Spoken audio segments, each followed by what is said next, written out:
A regional organisation without the biggest regional power. That's what the leaders at a meeting of Latin American and Caribbean nations say they're setting up.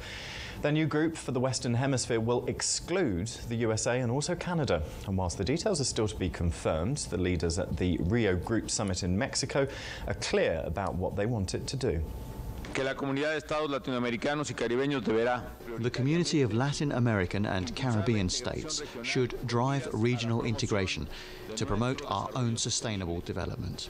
It should promote regional political consensus, the Latin American and Caribbean agenda in global forums, and the better positioning of Latin America and the Caribbean in important world events. There is no reason for Latin America and the Caribbean to not have their own entity for political discourse, economic coordination and cooperation and integration. It would make no sense to delay that process. Raul Castro there. Well, our correspondent Andy Gallagher is at the summit in Cancun. I asked him how this latest development had been greeted by the United States. Well, so far there's been little reaction from Washington, just really a shrug of the shoulders.